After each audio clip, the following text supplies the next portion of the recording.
Bom dia a todos, sou o Dr. Evaldo Correia Chaves, advogado nas causas militares federais. Hoje eu quero falar para vocês de uma decisão que nós obtivemos para o nosso escritório.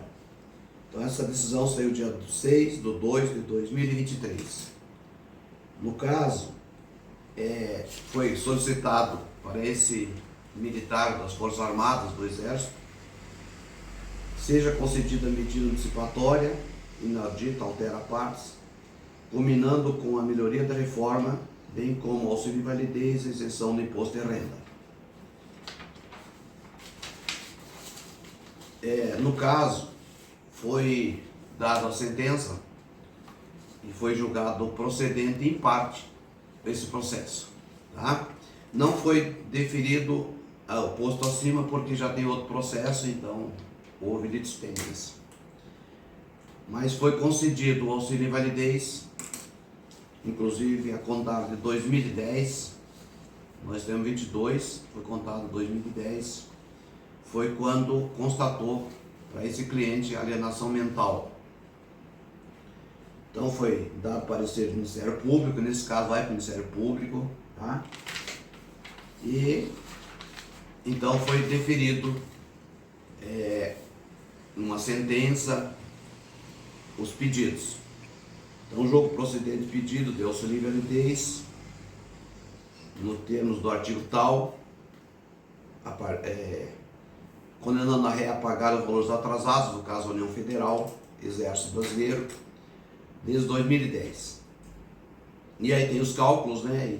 E aí o juiz coloca aqui como é que vai ser, de acordo com acrescido de juros, de mora e correção monetária e tal, de acordo com o Manual de Orientação para Cálculos da Justiça Federal. E nesse mesmo processo, então nessa mesma sentença, foi deferida a tutela. Defiro o pedido de tutela de urgência, então antecipou, e vou explicar para vocês, determinando que a RE, no prazo de 15 dias, promova a implantação do auxílio invalidez. Aí, quanto ao pedido remanescente de isenção do imposto de renda, cite-se a União Fazenda Nacional. Bom, nesses casos, a pessoa fica eufórica e deve ficar, mas é a primeira batalha vencida numa guerra. Então é o primeiro passo do processo. Primeiro a sentença e a tutela. Eu estava explicando para ele ontem. Não se sabe se os advogados da União vão apelar ou não e vão agravar da decisão da tutela ou não. Então, só depois do trânsito e julgado desse processo é que será calculado esses valores atrasados. E a tutela só será implantada se lá no tribunal não tiver efeito suspensivo, se eventualmente tiver um agravo. Então, por isso que vocês têm que contratar um bom escritório de advocacia que vai continuar acompanhando o processo. Não adianta vocês contratar um advogado que só vai ingressar com o processo, não vai acompanhar os demais atos. Tá? Se houver agravo de instrumento, e se lá no tribunal, porque é no tribunal, der efeito suspensivo, suspendeu a decisão da tutela. E se tiver apelação, isso aqui vai para o Tribunal Regional Federal, para ser julgado o mérito, vai passar alguns anos lá no tribunal e tem recursos dentro do tribunal para depois, eventualmente, ainda ir para o STJ e ser transitado e julgado lá no STJ, Superior Tribunal de Justiça. Veja que tem então toda uma sequência do processo. Então o que eu falei para ele ontem, para eles, né, no caso família, é que pode ter recursos. Tá bom? Então, é uma decisão boa, muito boa, excelente, primeiro passo, mas ainda depende dos recursos.